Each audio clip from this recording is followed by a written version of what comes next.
Have you ever been to prison or jail? If so, we don't have to paint a picture for you. Those memories are ingrained in your mind, though it's likely you wish you could forget.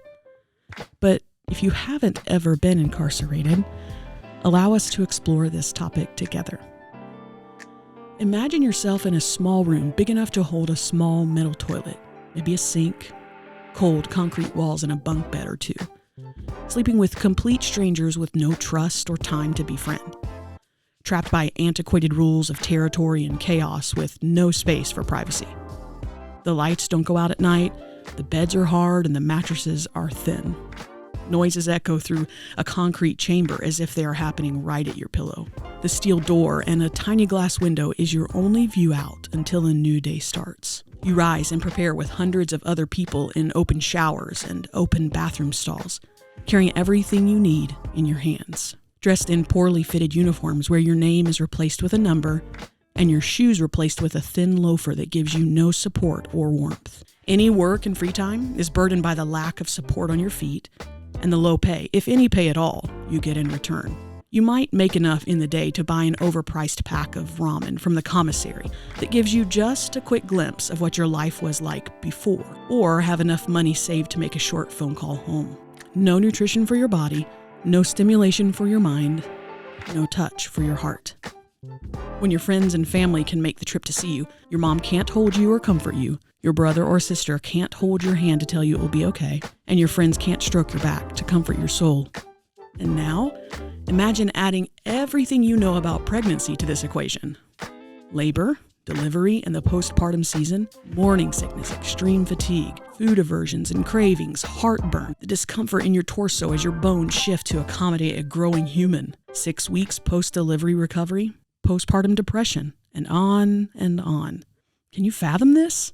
Can you imagine pregnancy or motherhood from behind bars? So many of the things that a woman might have very strong feelings about are now no longer up to her. Birth plans, choosing a physician, packing a hospital bag, bonding with a newborn, doctor's appointments, nursing on a schedule, nursing at all. It's all been taken away. Motherhood Beyond Bars ensures a healthy start for infants born to incarcerated women by providing a network of comprehensive support for mothers and caregivers. They believe pregnancy and birth should be a time of transformation, not trauma. They believe every woman should have access to quality care and compassionate childbirth support. They believe every child born to an incarcerated woman deserves to be bonded from birth and supported by a community of care. And they believe women moving beyond prison deserve to be prepared to parent with confidence. We had the privilege of sitting down with Amy Ard, founder and executive director of Motherhood Beyond Bars. Pull up a chair and join our conversation as we talk through the overall topic of incarceration as a whole, and then buckle up as Amy takes us on a focused journey into the world of handcuffs, iron bars, and babies. You ready? Here we go. Hey, Lynn. Hey, Dee. Season 2. We're finally here. Finally. It's going to be a wild season. It's going to be great. Yeah, We're going to jump right into talking about incarceration. And why does that even matter to us? Why should we care? Right, especially if it hasn't impacted you directly. Yeah. It's a great question to ask. I think it's something we need to ask every single episode, every new topic. Why even care about this thing that probably hasn't directly impacted us or possibly hasn't directly impacted us? Yeah. So I think one place to start is with a pretty staggering statistic. 1 in 3 people in the United States has a criminal record. 1 in 3. 1 in 3 people. Wow. Yeah, it's a lot. So for sure, I know someone who has been incarcerated. Yes, if it's not you, it's someone you know. Yeah. And for me, I mean, I have family members, not my immediate family. So not the people I was raised by, but people I've known, grown up with, around, extended family members. I've had people who we know were innocent that were incarcerated. We have people who we know were guilty that were incarcerated. And we have people who have been severely traumatized by the system of incarceration.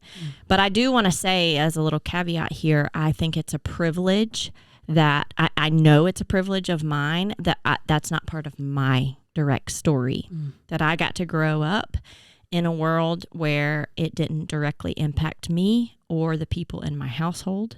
I know there are a lot of people out there who have experienced a lot of incarceration in their childhood, upbringing, lifetimes, and it's a privilege of mine that I didn't have to endure that kind of suffering. Yeah, me either. Yeah. When you say privilege, though, can you maybe clarify what you mean there? Yeah, I think we're going to have a bigger conversation about this on our Patreon. So check that out later. But for now, we can start with this little thought experiment. This is not a definition, but a thought experiment, because I know a lot of people take the phrase privilege and roll their eyeballs as far back into their heads as they possibly can. But I don't think it means what most people think it means. Okay. Privilege isn't the presence of perks and benefits. It's the absence of obstacles and barriers. If you have a hard time recognizing your privileges, focus on what you don't have to go through that maybe other people do. And let that fuel your empathy and action. Man. So really thinking through what it might be like to be the spouse of an incarcerated person, the parent of an incarcerated person, the child of an incarcerated person, or even an incarcerated person. What does that process look like? What's it look like to have to go to jail or prison? Yeah. And we hope to develop that, you call it a muscle, an empathy muscle, all along the way. So I know that we'll dive into that later too, about how we can be more empathetic. Right. When I think about growing up, I definitely know that I was privileged in that, I didn't have relatives or anything that I knew of that were incarcerated. And my general view, I think, of people who were in prison or jail was that they were bad. And that's how I saw people that were in prison. Yeah. Thinking of them as bad. And like, you did this thing and now you deserve the consequences of those actions. And unfortunately, if you like zoom out and look at that process, what you're really doing in that moment is you're making someone become the culmination of the thing they did. Like, you're only as good as the worst thing you've done, kind of thing. Yeah. So just by calling them bad, you're stripping away their humanity and their story. Right. So I recently listened to this podcast called You're Wrong About, and there's an episode where they talk about justice and the prison system, which we will link in our show notes. For sure. And they discuss this current prison system model that is retributive, meaning you caused suffering, so you're going to experience suffering. And earlier when you were describing that, you said kind of like an eye for an eye. Yeah. And that is a great descriptor for retributive justice systems. But from what we know and understand, and will continue to learn about as we keep deep diving this topic, especially in the United States, our justice system, a lot of times people get way worse, and walk out of the incarceration system traumatized from their experiences there, than the thing they did that was bad. Right, that they actually deserved. Right. And we have to ask ourselves that too. Somebody does something to hurt someone else. Somebody does something that breaks a law or whatever. And so what we are saying is they get a consequence. But what do we really want? Do we just want them to feel the same amount of pain and or suffering that they may have caused somebody else? Do we want that at all? And then what?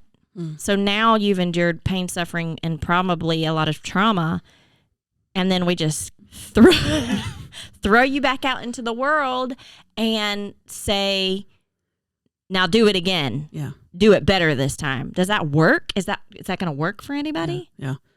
Which is what they discuss quite a bit, is a restorative idea. Yeah. which really includes more than just like doing this instead of the retributive, doing a more restorative model. Yeah. Where it's a more holistic approach where you are involving the offender and the victim and the community and the system and the cycle. Like it's stories and where they came from and their history and their experiences and who they are as a human being. Yeah. Into the process of restoring them. Yeah. And realizing that they're broken. They're not bad. Like, you're not bad. You're broken. Yeah. I'm not bad. I'm broken. Yeah. And that that people deserve second chances. And so I would, definitely encourage you to listen to that episode. I love that you said people deserve second chances, because I just saw a little thing, like a little meme, that said, don't you believe in second chances, especially if they weren't ready for the first one? I'm like, yep, that's it. I wasn't ready for the first one. Right. Right. None of us were. Right. I've also done a little bit of digging in my own personal life. In response to the events of 2020, I was watching a lot of documentaries on the Black community in America and what they've had to endure in their history and all of that. And one of the ones that I watched was called 13th. It's a documentary on Netflix. I recently just rewatched it for the third time. I think it is one of my all-time favorites. It's lengthy, but it is so good. And it is about the history of Black America and what they've had to endure. But within that and wrapped up in that is the history of the system of incarceration in America. And it doesn't matter who you know, what ethnicity that they are, where they come from, what their story is, what neighborhood they grew up in. If they have been impacted by the system of incarceration, they have been impacted by this very, very, very broken system that is hurting a lot of people and causing a lot of problems. And one of the things that I took away that really lends itself to this discussion that we're having right now is that the realization that majority of prisons are privatized. That means they are owned by private organizations, which means they are not run by the government, which means private corporations are profiting, which means pockets are being filled by bodies being in those prisons and jails. And that there are contracts out there between the state and the prison system saying that you will keep the prison at a certain percentage capacity, which means people are being arrested even if they're not doing things that should cause incarceration, because there's a contract on it. And then more than just the prison itself, like filling the prisons is privatized. The food production or the food into prisons is privatized. And every story I've ever heard is that prison food is dog food. Like, it is the worst quality. It is the worst food. So people are getting rich off of feeding these people trash. And then the communications within prisons are privatized. It's very expensive to make phone calls. It's very expensive to write emails. It's very expensive to buy stamps. So for people to keep any kind of connection with their family of origin or their people at home, they have to have a large amount of funds in order to maintain those connections. And is that how it's supposed to be? Yeah. Does that feel like that's correct? Yeah. I don't feel like it does feel that way. So we're continuing to deep dive this. We're continuing to really wrestle with some of these things. We are not experts on this topic. Right. We do not know answers or majority of answers. We are coming at this as complete I don't want to say idiots. What are we coming at as? Learners. Students. Open-minded. Absolute students. Yeah. And we're not trying to become experts on this topic. But we are saying if 1 in 3 of my neighbors has a criminal record and has been, touched by this issue, then I would say it's my duty as a neighbor to give this some space and give it some attention so that I can then love them well. Yeah. which is exactly what Amy Ard is doing with Motherhood Beyond Bars, right? That's it. Yes. So what are we going to be hearing about today? So today we are hearing about Motherhood Beyond Bars, an organization based here in North Georgia. And they are incredible. You've already heard a little recap of them at the intro. But we do want to say that Amy uses the word doula a lot in her interview, and we didn't take the time to define that. So we want to define what doula means before we jump in. Go ahead. You got it? You got the definition? The internet definition okay. is a trained professional who provides guidance and support for women who are pregnant. Yeah, that's it. Yeah. Pre-delivery, during delivery, and post-delivery. Yeah. And we took childbirthing classes from a doula organization, and they are freaking incredible. They really know the process. They know the body. They know all the things. And a lot of families think that, dad or spouse is supposed to be the main coach. But what really ends up happening in the hospital is dad is on the floor passing out, or is so overwhelmed by the amount of pain that's being felt or the amount of needles or blood or whatever that dad is not, or spouse is unable to assist. Partner is unable to assist. So a doula is hired really to provide that level of care, coaching, and advocacy. They advocate for mom, what mom wants, mom's birth plans, and they know how to talk to the medical staff, midwives and doctors and all the things.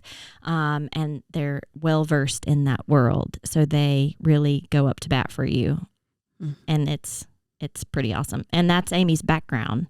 So we're going to hear a little bit more about that from her. So how did you find Amy anyway? Okay, so this is such a long, convoluted story that I'm going to condense. Okay. Ready? Yeah, ready. So I remember last season, I talked with Ari, who is a child welfare attorney in Hall County. I took some exercise classes with her. Okay. She used to kick my ass weekly. She's beast mode on all the fronts. Get it, Ari? Yes, Ari. And so Ari and I are friends, and I followed the work that she was doing. Well, she and Amy are friends and do work together because Ari's on the child welfare end and Amy is on the child welfare and justice end. Right. Well, so they both are. Yeah, naturally coincides. Yes. And also I think Ari's mom, who has done years of work in the prison systems in Louisiana, also worked with Amy Ard a little bit. So just being friends with Ari, I followed her. She would share things about Motherhood Beyond Bars. I didn't always see the things that she shared, but I do remember a Kickstarter. They were fundraising to write their own children's book. And it is so good. Yeah. We will attach a link to that in our show notes as well. But that is really learning about this book, this children's book they were going to produce about incarcerated mothers. Yes. I was like, hit me right in the feels. Okay, I'm on board for this. And that is really my intro to Motherhood Beyond Bars. So I've been following them for several years without having any idea that we were ever going to have her on a podcast that we were producing, because that was not in the thought process at that point. Yeah. But I've just been very curious about the work they've been doing and kind of had a little pin in their work. And then as soon as we started this podcast, I was like, yep. Yeah. Let's do it. Motherhood Beyond Bars. Yeah. Are we ready? I think we're ready. Let's hear from Amy Ard and Motherhood Beyond Bars. I am Amy, and I grew up in Atlanta and traveled a bit around. I graduated from Grady High School in Atlanta, Georgia, and then went to Ohio for college, and then traveled the world, then went to graduate school, and all the way along have been trying to figure out what I wanted to be when I grew up. And I'll be 50 this year. And so I actually, that wanderlust has never really left. I am always thinking about the way to use the talents that I have and the gifts that I've been given in the best possible way. And I thought I had figured that out. I was a childbirth doula for 10 years. Wow. And so I loved watching babies be born. I loved watching women do hard things with a lot of support. And I thought that I would just do childbirth for the rest of my life. And my story for how I ended up doing this work is tied directly to being a doula. I was supporting a family in Washington, D.C. in a hospital, busy inner city hospital, and my client needed some ice chips, which is pretty common for a doula. So I picked up the cup and walked out into the hallway, and there was a gurney, so a stretcher that had been brought in from an ambulance in the hallway. No one was on it, but hanging off the side was a pair of handcuffs. And it was the first time I had ever seen an image like that in labor and delivery. Labor and delivery is usually a place where people are feeling empowered and lots of positive vibes, and that just did not jive. And I stood staring at that image, and then the room next to the one I was working in, the door opened up, and an armed guard walked out. And I realized in that moment that the handcuffs that were on the woman on the stretcher were probably on the woman in the room next to mine, and that there was likely someone chained to a bed trying to deliver a baby with an armed guard by her side. And my world turned a little sideways, and I finished up that birth that day, but went home and started trying to learn everything I could about pregnancy and incarceration. I had been doing this for 10 years, and it was the first time that it had occurred to me that someone could be in prison or jail and also need to deliver a baby and what that might look like. And in the course of reading about pregnancy and incarceration, I stumbled on a lot of statistics about what states it was legal to shackle women who were giving birth. And my home state of Georgia was on that list. And I think, as we'll discover in our conversation today, there's lots of moments of magic, but that one experience of seeing an image that really just rocked my world and unsettled me so much that I went down a deep rabbit hole. And that rabbit hole, it pops up in Atlanta, Georgia. Yeah. Well, and you called it magic, and that's what we say, same thing, that it's having the ability to be curious in a moment of shock and to let it unsettle you a little bit and to follow that. Mm-hmm. So the fact that that's how your story starts, it's absolutely perfect. It's I love magic. It. It's magic. Okay, so what is your occupational title? I'm executive director of Motherhood Beyond Bars, which is a nonprofit. Yes. Okay. That is also kind of an interesting story. Yeah, let's hear it. So when I moved, it's sequential in a little bit. I moved here, had no idea what I was going to do, and started just trying to find people that had had the experience of being incarcerated or were working with women who were pregnant and incarcerated. And we started working on legislation, and I can tell you how that process unfolded. But one of the phone calls I made was to a woman named Bethany Kotler, who was teaching a childbirth class inside prison in Georgia where all pregnant women are held. And I reached out to Bethany and said, I am here. I'm working on this legislation. I want to try to start a doula program because that's what I was going to do. I was going to come here and be a doula for women who were in prison. And she said, well, good luck with that. I've been trying to figure that one out for a while.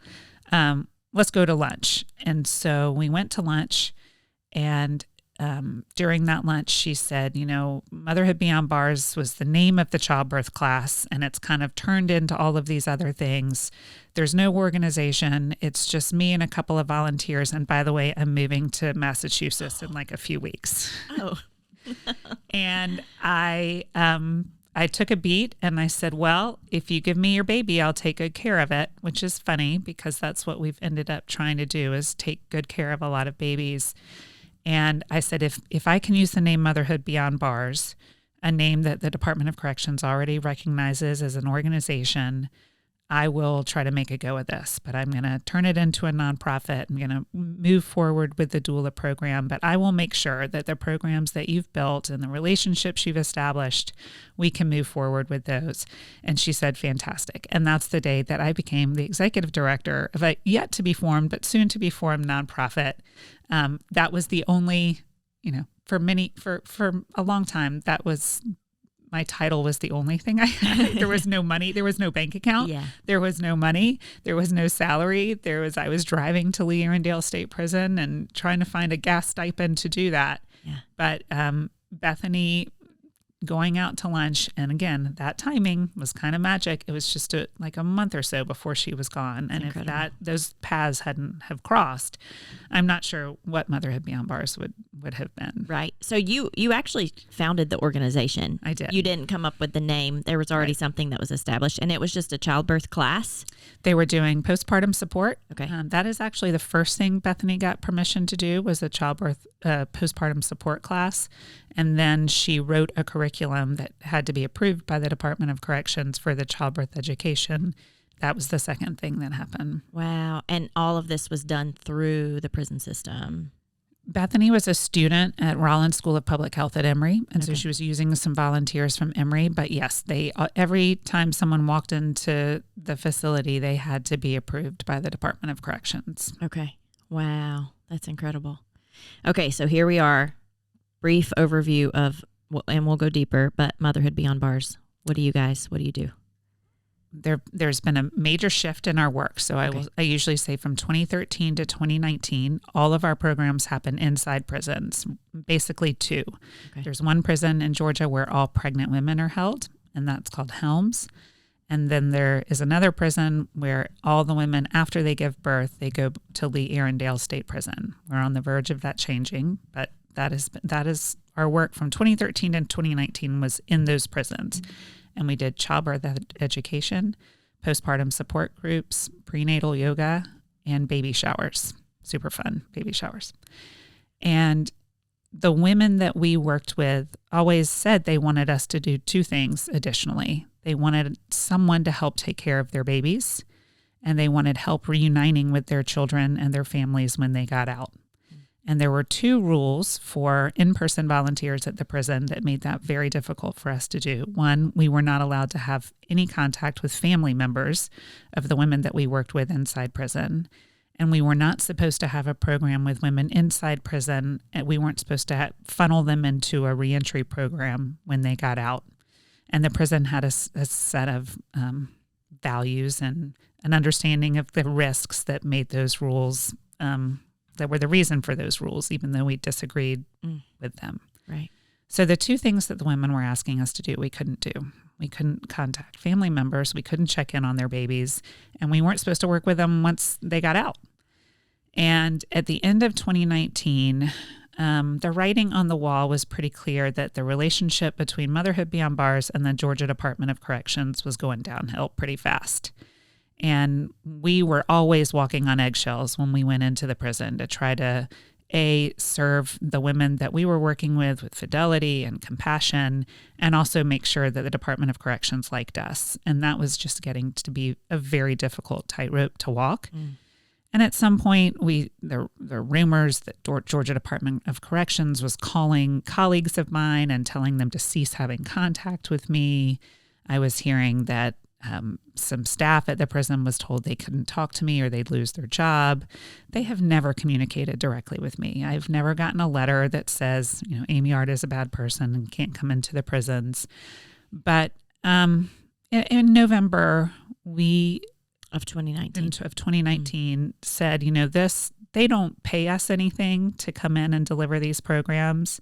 They're not super supportive. The only thing they do is open the door and let us come in.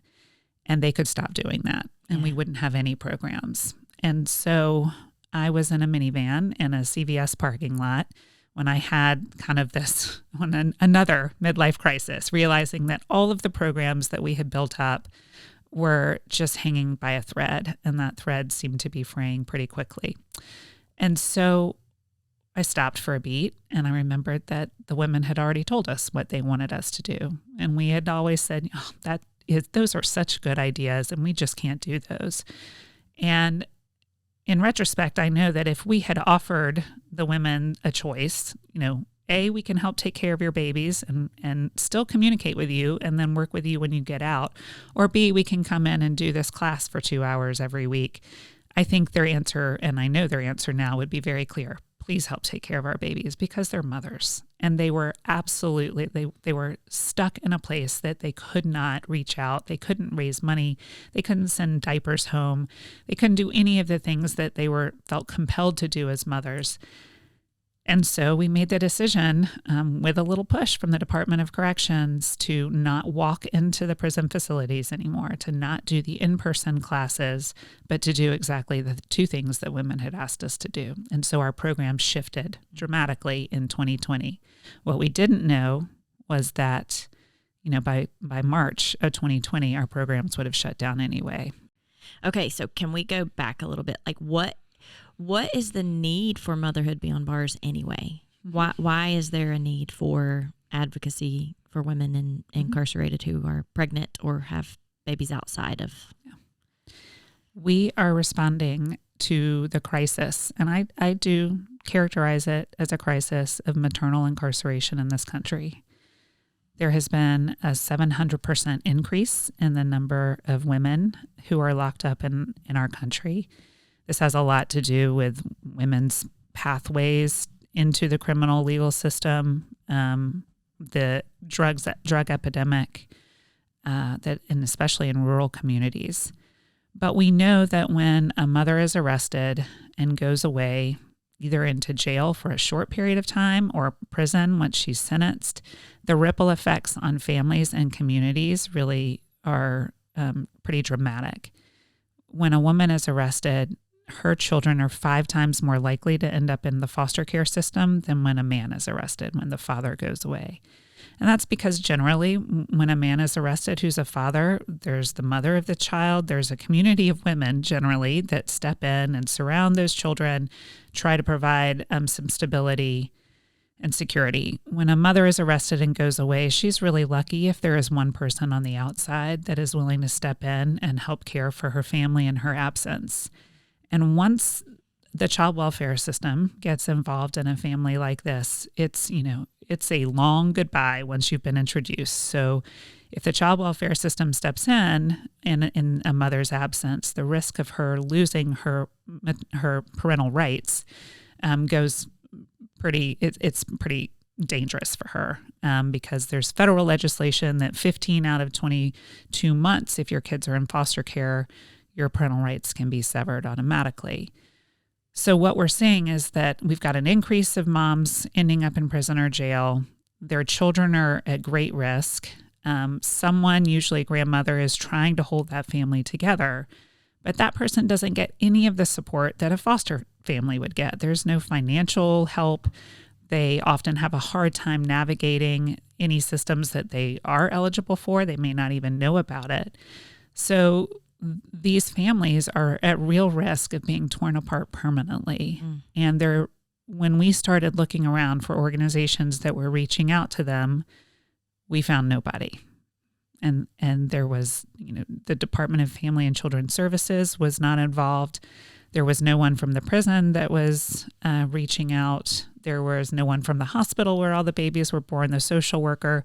Once the baby walked out of the hospital with whoever came to pick the baby up, that was it. They disappeared from view. And no one could tell us even where these children were living. We realized because we were sitting with women in prison, all of the women in the postpartum support group, at one point I realized that I thought I was the only person in the state of Georgia that knew where these babies were. And that was just because I was talking to the mothers as a group every week. And that was scary. And so we are responding to that particular situation, which we do characterize as the crisis, because every single one of these children is at risk from the moment they take their first breath. They have one adverse childhood experience checked off on their checklist. They've been born to a person that's in prison. And we know that these other experiences, when you live in these families that are so cut off from other avenues of support, they're likely to end up with some other ACEs on their checklist too. And that's one of the reasons we know kids born to women in prison or anyone in prison are more likely to have trouble learning at school. They're more likely to have a mental health diagnosis. And the women in our postpartum group, if you were to ask them how many of them grew up with a parent in prison, the vast majority, like 13 out of 14, the one time I asked that question, they grew up with a parent in prison. Wow. We are trying to break that cycle. What women what women experience during pregnancy and childbirth is horrific, and you wouldn't wish it on anyone. We make it very hard to hear their stories. The Department of Corrections is not anxious for people to find out what pregnancy and childbirth looks like. But if you even say, like, those women did something kind of bad, they may deserve what they have coming to them, and something that I do not agree with, we can make a strong case that we have to try something else for these kids.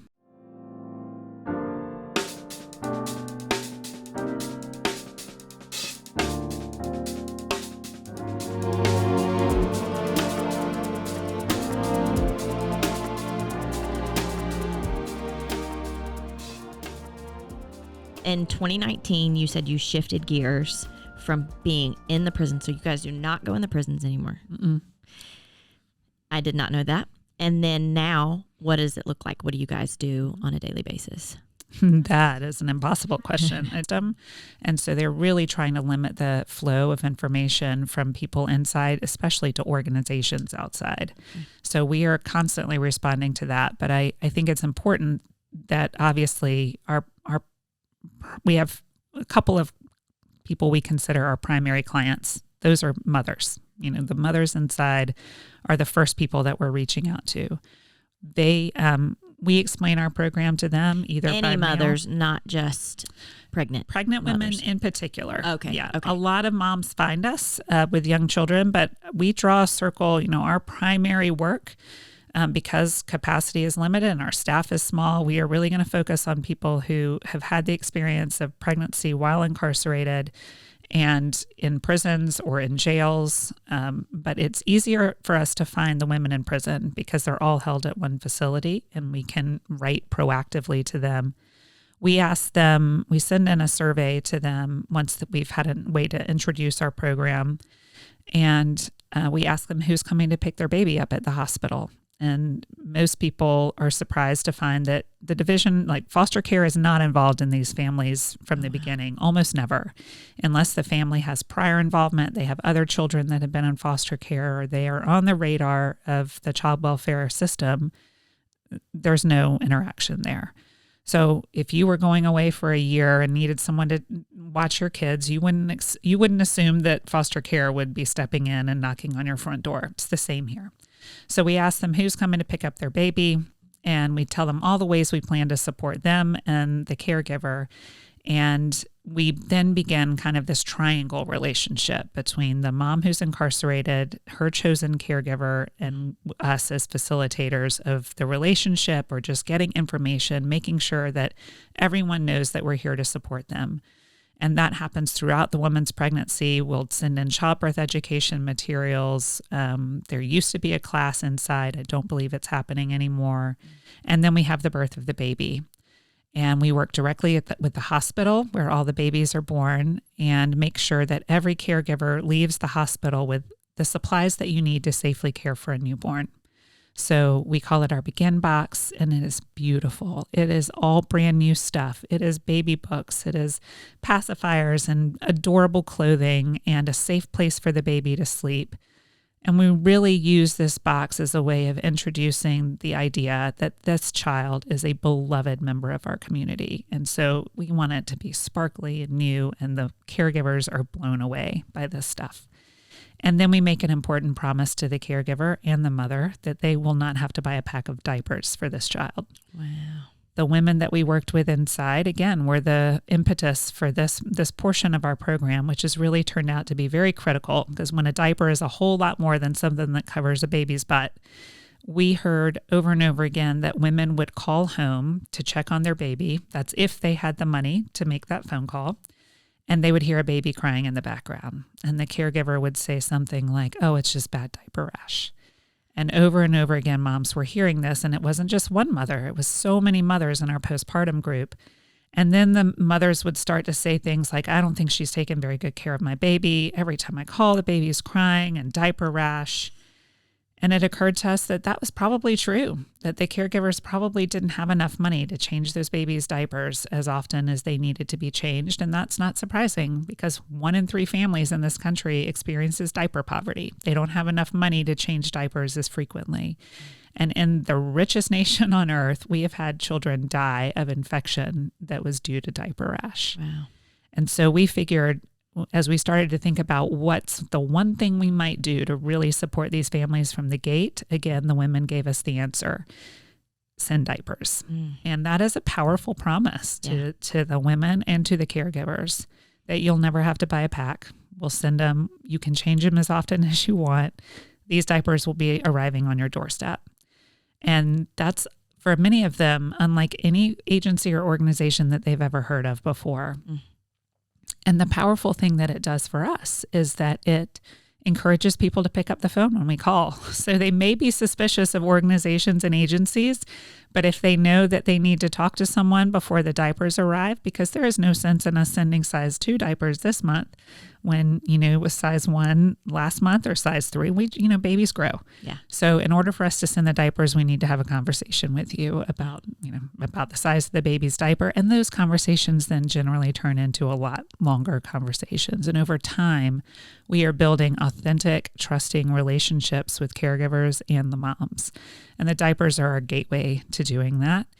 And we also have gotten into, we consider ourselves kind of the one-stop shop for these families in applying for the social services that they are eligible for. So many of them were leaving the hospital and didn't realize that they could qualify for food stamps or women, infants, and children WIC, and we became gateway community providers. So now they can call us over the phone. We can sit at our computers and apply for those things on their behalf, and then reapply when it's time to reapply. We're really just like a social work agency with people who are really good at building relationships. Yeah. And I think that's the key. Like there are agencies and organizations out there, they've got some office hours and maybe hard to get in touch with them, but you don't feel like you're friends, and they're designed that way. There's healthy boundaries, and then there are boundaries that are just obnoxious. And I think we've hit the nail on the head with figuring out how to build really authentic relationships with people that serve a really greater good. Yeah. How many families do you guys think you serve right now? Families in our caregiver program, I think that it's about 81. Not all of those are receiving diapers. We really like it when babies get potty trained. Saves us a lot of cash. Yeah. I think one of our case managers the other day was like, "Is it okay this month?" They asked if we could send a potty seat instead of diapers. I was like, "Oh, 100% yes." We can send them a potty seat every month. Those are cheaper than diapers. So yeah, about 80 families. We expect about 50 babies born out of the prison system. You may not know this. How many pregnant women are in jails in Georgia? We have no idea. Really? So we can't tell you how many pregnant women are in jails because no one is counting them. And there's a woman who's written a book called Jail Care, which is it's very comprehensive book on pregnancy and incarceration. But she says, we count people that count. And Georgia clearly doesn't think much of pregnant women in jails. We can't even tell you how many there are. Oh, my gosh. And that means we can't find them. Yeah, how do you contact them? They have to find us, or their family members have to find us. I got a call from a jail yesterday from someone who wasn't pregnant herself, but already knew about us and wanted to understand more about the program so she could tell the pregnant women who were in jail with her about the program. So she'll call back with names and we'll be able to reach out. Do you guys work hand in hand with other organizations that work with the incarcerated population?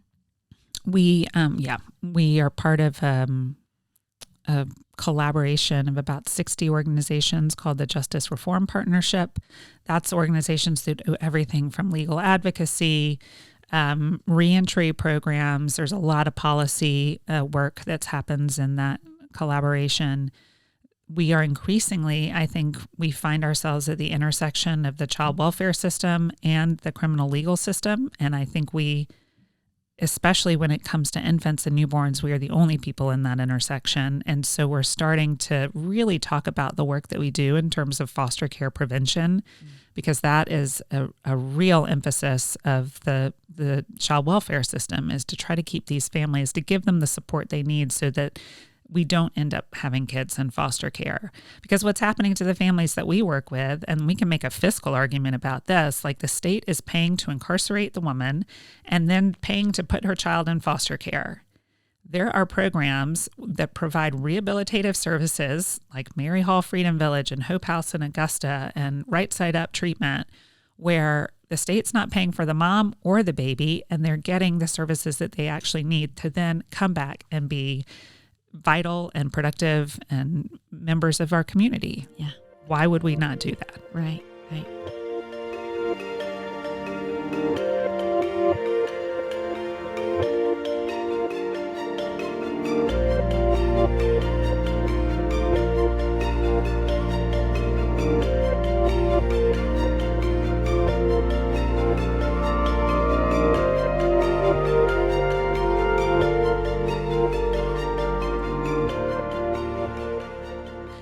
Vanessa Garrett, who is our program director, gave testimony at a congressional subcommittee hearing in the Georgia legislature about the conditions of confinement in the Georgia prison system. During that hearing, a guard from Lee Arundel called in to give testimony and said that on a good day, 7 guards showed up for work at Lee Arundel State Prison. That's a facility that can hold or has held up to 1,700 women. During the pandemic was a lot less. But when you have 7 people showing up for work in a prison setting, it doesn't matter whether there are 100 women there or 1,200 women there. It's not safe for the women who are held there or for the people that work there. And the prison system right now is so understaffed. That's, I think, what is leading to a lot of the violence that we see inside the prisons. They don't have the bandwidth to also deal with volunteers. Yeah. So they can't guarantee the safety of the volunteers because they can't guarantee the safety of anyone in those facilities. Yeah. And so they're not going to open themselves up to that, which means that people are spending more time in solitary confinement. People, or we see the gang problem, that the gangs take over the prisons. It's a chicken and an egg problem, I imagine, for them as they're sitting around trying to figure out how to solve it. I'm glad that that's not my problem to solve. And at the end of the day, I will tell you, the taxpayers of Georgia who complain about tax, we are the people to blame, because we have decided that we are not willing to pay more, or to pressure our legislators or our governor to spend more money to create the kinds of carceral settings that return people better than they were when they went in. Mm-hmm. Instead, we have decided they can return them to us in whatever shape, with whatever traumas, with whatever horrible experiences that they've experienced in prison. Just give them back to us then. Well, what do we think is going to happen? Yeah. And that's us. That's on us, because we don't pressure our government to do better at the end of the day. And they don't make it easy for us to hear the stories about what's going on in there. I think that's, a little bit where I probably got into trouble with the GDC, is at some point the public has to know what's happening, because we have to demand better. And if the Department of Corrections and other people had a longer view of the situation, they might look at organizations like mine and understand that we're really working towards the same thing. Yeah. We want facilities that are safe. We want the people that work there to be safe, and we want that the people who are coming out, as almost everyone in prison is, they are coming back one day. We want them to come back better than they were when they went in. Yeah. So, I mean, that's so much and so heavy. What do you do with all of that, other than you have your pocket that you're working on? But what is the average person sitting here listening to this? What can they do? Mm-hmm. I don't think that this is the pile of work for everybody. And we began this conversation talking about those moments of magic. And there's a lot of work to do in the world. This may not be your area. I think it is important for everyone to open their eyes to the situation, but where you dive in to fix problems, it doesn't all have to be in this place. So those moments of discomfort for you, where something stirs in your soul and you feel like this is a marriage between something that you feel compelled to do about, and it feels really broken to you, find that moment And that's what I felt really clearly when I was staring at those handcuffs in a labor and delivery floor. Like I knew something about childbirth, and I felt pretty clearly that I had some skills that were called for in that moment. So there's a lot of work to do, and find your place of discomfort and passion and marry those things together. For people who are interested in this work, obviously Motherhood Beyond Bars has ways to get people involved. It is tricky because we really guard our clients carefully. We're here to build relationships with them, so we often don't use volunteers to make contact with our family members. There are ways to get involved in advocacy, so following us on our Facebook, and for the people who still do that, Instagram for the people who more people do that. I'm very old, I will tell you. I post in both places, but there are opportunities and will be more opportunities for advocacy to actually change some of the policies that impact the families that we work with. And there are a lot of organizations that help support vulnerable families. And so maybe, just caring about kids and caring about poor kids and kids that LGBTQ and Black, brown kids in school. My husband runs a nonprofit called Georgia Appleseed Center for Law and Justice, and they work. We have this like little continuum of people that we care about. I get the pregnant women and the babies, and he catches them at school and at home, and the foster care system. There's so many ways for people to get involved, and don't be overwhelmed by the need. At the end of the day, and I say this almost every time I talk out loud about our work, I am reminded that it is the simple acts of kindness that really seem to make the most difference to the people that we're working with. It is really nice that we changed a law, like you can't be shackled anymore. That's great. But you know what women talk about? Diapers. They talk about the fact that we gave them a really soft roll of toilet paper for Mother's Day once when they were in prison. That there is someone that picks up the phone when they call. I cannot tell you the number of times that a caregiver will call us and they cannot believe they're actually talking to a real person, that it didn't go straight to voicemail, that if it did go to voicemail, we call them back. It's relationships with real people that make a difference. And those, you don't have to be an expert in anything to build a relationship with someone. Yeah, absolutely. Okay. How can people partner with Motherhood Beyond Bars today, tomorrow? The first step, I think, is to follow us, to understand the work that we're doing. We tell stories about the people that we work with. We give you opportunities to advocate when we put out a call to action about calling your legislators. That's really important for people outside of Atlanta. Legislators around the state are not used to hearing from their constituents. And so I really like moving around the state and saying, pick up the phone and call your legislator, because if they get 5 calls about one issue, they assume there's like a 5-alarm fire going off. That is how infrequently they hear from their constituents. Wow. People in Atlanta, I think, are used to hearing, from a lot of organizations in Atlanta. We have this kind of muscle that we practice, which is picking up the phone and calling. But around the state, it can make a huge impact when people are calling their elected officials about any piece of legislation that they care about. So follow us, learn about those pieces of legislation, and make phone calls. We sometimes also just put out a call for items that we need, like a fancy double stroller. Getting those to our families who live all over the place is a little more complicated. Now that we're on the other side of the pandemic, we do plan to do a whole lot more home visiting and moving around the state and being with people in their homes. So sometimes we'll need some extra support in a smaller town outside of Atlanta. And once we start to have communities that are ready to kind of wrap their arms around these families, we'll be building that network. But we know that takes time. And part of the process is just getting to know one another. So get to know us. If you could say one thing to our neighborhoods, it could be a misconception, a lie, shocking info, but one thing that you want everyone to know about the humans that you serve, what would you say? They are good people. The women that we work with in prison are some of the most creative and thoughtful and entrepreneurial and good people who, a lot of them have experienced lives and traumas that I still have a hard time wrapping my head around. Like how did you survive the childhood that you had? And most of them survive it by doing the kinds of things that got them into prison, by never receiving mental health care and turning to drugs to escape.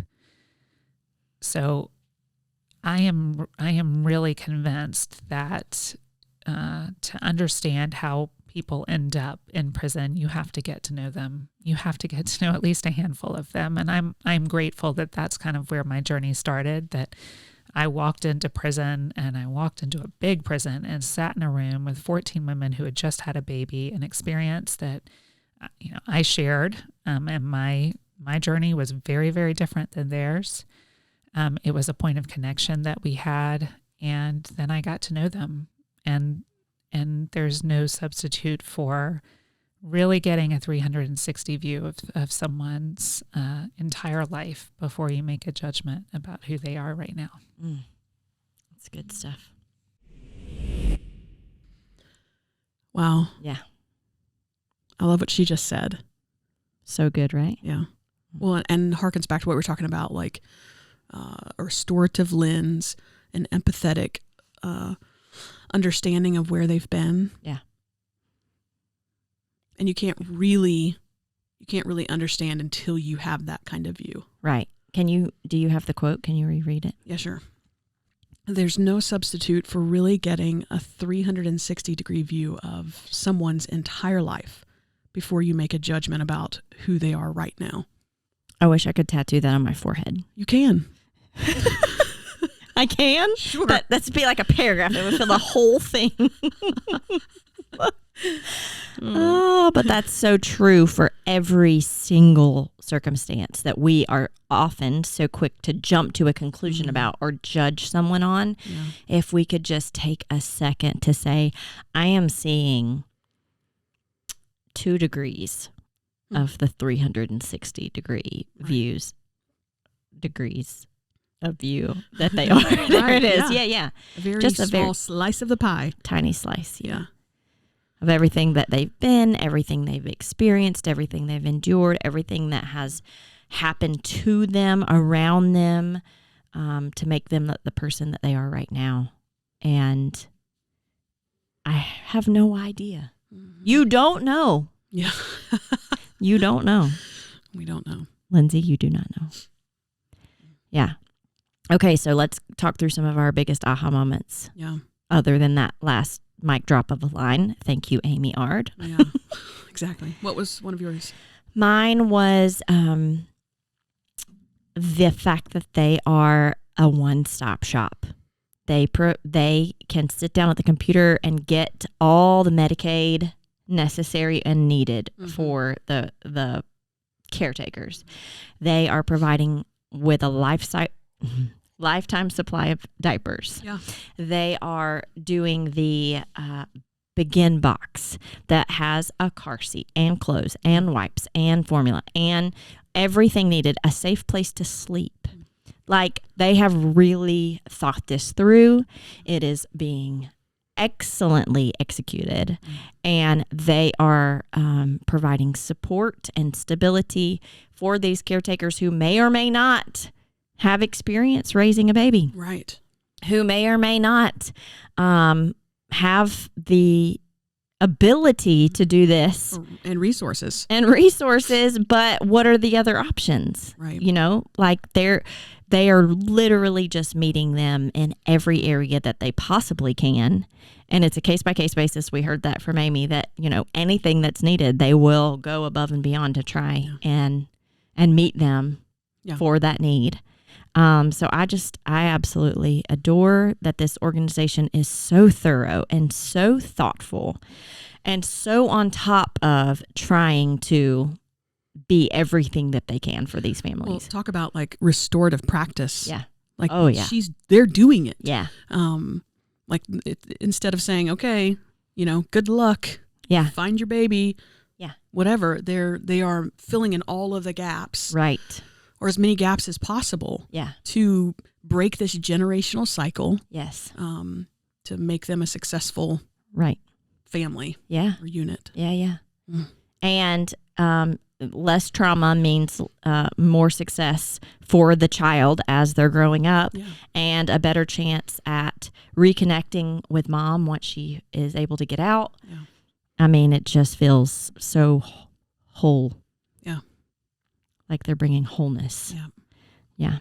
Something that was eye-opening for me was just even thinking about where the babies go. I mean, I've never, like we talked about in the beginning, I haven't had to think about it. But what happens when you have a pregnant mother who is in prison, comes out to have a baby? What happens to the baby? Yeah. So that was just really eye-opening. Who's the caretaker? Right. Are they a contact of the incarcerated woman or not? Yeah. Yeah, it was just a huge learning opportunity for me. Well, and that story about imagine you've just had a baby and the feeling of longing that you have to be with that child. Like that is your natural instinct. Right. And then you don't. You have empty arms and you have to figure out how to calm your milk supply and all of that, which is pain and suffering for every mom. And then all you can think about is that baby, where that baby is, who that baby's with, what's going on, what's happening. And you finally get the chance and or resources, because we know it's expensive, to give caretaker a call. And you hear that baby crying in the background. And there is nothing you can do. Absolutely nothing. I mean, it is gut-wrenching. It just hurts all my bones to think about it. So absolutely, I think I agree with you. Huge learning opportunity for me as well. Yeah. All right. So we talked about a couple different options for continuing your own education. The You're Wrong About episode that we will link in our show notes, and the documentary 13th on Netflix. But there are many, many, many more, and we encourage you, ask around, see what other people are watching and listening to, do some Googling, research, find some things and start digging. But we want to talk about how you could support the work of Motherhood Beyond Bars directly. Yeah. So one way is we are personally raising funds for Motherhood Beyond Bars as we are putting out this podcast and the following two. Yeah. And even beyond that. And everything that you donate will go to support the work of Motherhood Beyond Bars. So you can go to our website, wayfindco.com, or our social media platforms at wayfindco, and find fundraiser tabs all over the place and donate there. Or you can go directly to Motherhood Beyond Bars if you'd like to give directly to them. Their website is motherhoodbeyond.org, and you can click the donate button on their page. You can also give them a follow on Instagram at Motherhood Beyond Bars, or Facebook Motherhood Beyond Bars. But you may not be here in North Georgia. Yeah. You might be in Texas or New York or North Carolina. Or California. China. Or China. Hey, China. And this episode and this topic overall has really got your wheels turning and you're really thinking through it. So maybe you want to find some kind of organization or people group that's serving the incarcerated population in your area. And we are huge fans of that. We want to encourage you to do those things. So we have a few tips for you. One would be to talk. If you happen to be a faith-based person, talk to your organization that you belong to. Somebody who knows about the outreach opportunities there, and ask them what you guys are doing. Now, we want to give a little addendum here. Okay. Be prepared. You might get some pushback. You might hear something that might make you question why you're pushing for this in the first place. So I think if you're prepared for that, it won't make it as surprising if it does happen. Yeah, sure. Yeah. But ask. And if they don't have anything to serve at your local jail, or maybe a pen pal program or anything like that, maybe they know of a local organization who does. Yeah. And if not, maybe encourage them that you would like to get started with something like that. Yep. Another option is ask the people who you know who were incarcerated or are incarcerated. Yeah. Write them. Ask them what kind of volunteer opportunities are there in the jail, or if they remember any specific organizations who would come into the jail or prison, and what that looked like for them, and if it meant anything to them. Yeah. You could also Google.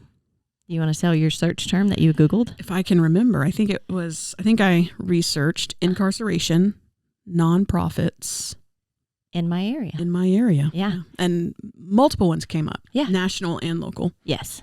Usually, though, they're bigger organizations, like statewide, but you might find, who knows what you might find. You might find anything. Especially, and you have to have your area logged into your Google. That's true. Your zip code. Allow it. Yeah. To look at me, search for me.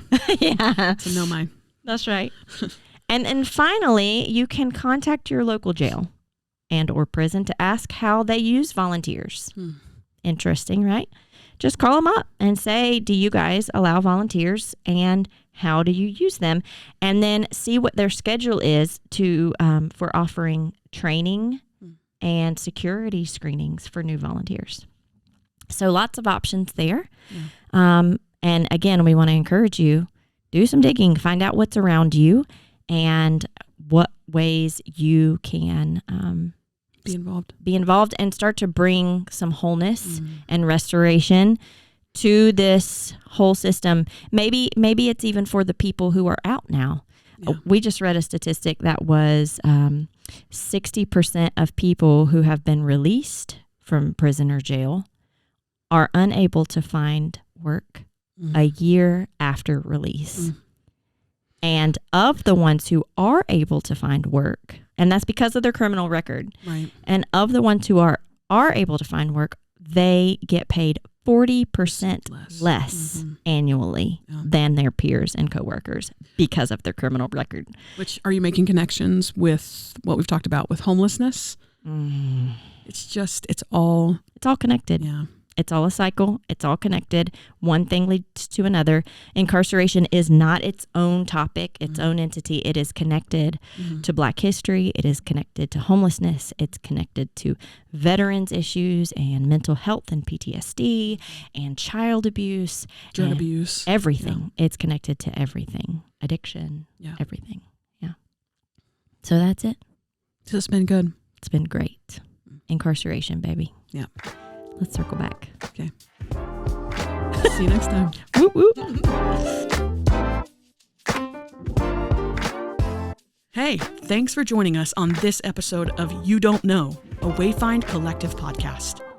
All links for today's episode can be found in our show notes. On our next episode, we'll hear from some of the mothers who have benefited from the crucial work of Motherhood Beyond Bars. We will be raising funds this entire season to support the work of Motherhood Beyond Bars, and we'd love your help. It takes $250 to fund a Begin box. It costs $75 a month to diaper one child. And since Motherhood Beyond Bars commits to providing lifetime supplies of diapers, that comes out to almost $3,000 per kiddo. You can donate to support the work of Motherhood Beyond Bars directly on our site, wayfindco.com. and on our Facebook and Instagram social media accounts. Remember, we are a 501c3 nonprofit, so all of your donations are tax deductible. You can also donate to their cause and learn more about their work at motherhoodbeyond.org.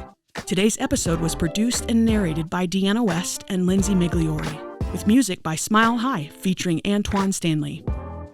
Wayfind Collective is a crowd-funded nonprofit. Our mission is to learn what it truly means to love your neighbor as yourself. So we share their stories in order to evoke a culture of movement that seeks to bridge the gaps in our neighborhoods. If you want to support the show, you can find us on Patreon at patreon.com/Wayfind. Everything we do is possible because of the generous support of many people just like you. So thank you so much for being a part of this project with us.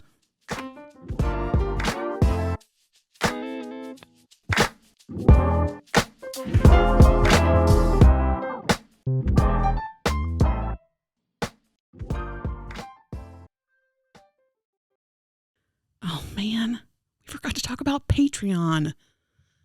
Lance. Yeah. We forgot to tell them about Patreon. Well, just tell them about it. You tell them about it. Hey, everybody. I guess we forgot to tell you about Patreon. Patreon is a way for you to get extra goodies from us. Like what? Like a newsletter of what we're reading and listening to and watching, and suggestions of things that we would recommend. Yeah. Maybe even like a new drink at your favorite coffee shop or something like that. Oh. Did you know that Taco Bell had such and such? Yeah. Speaking of, there's a new coffee shop in the Gainesville Square that we didn't go to yesterday. Oh, shoot. But it had you sit in like airline seats and have your coffee. What? Do they have chai? Something. This is important to me. I don't know, but there it is. There it is. There's a recommendation right there, and I don't even know the name. You just got that for free. That's right. For free. And then in other tiers, you might be able to get things like maybe one day we'll do like a sticker club, or definitely extra episodes of us talking about things that wouldn't normally fit on the Wayfind Collective podcast. Yeah, and a little bit more edgy. Oh, would you yeah. say? Oh, just a little bit. Your claws are going to come out a little bit more. Oh, you know. This is my chance. My one opportunity. To throw down. And all of this is available at different tiers. One of them, the lowest one, is less than a Starbucks. So when you say that, like low tier, like for $5, yeah, I can subscribe to this Patreon. Yeah, and you can support us and help us cover the cost of doing this podcast and going driving around the wide world to see people and interview people and do all the things. Mm-hmm. So this is a way to support us and get extra goodies, and we are here for it. All right. Okay. Thanks. You're welcome. Goodbye. Bye.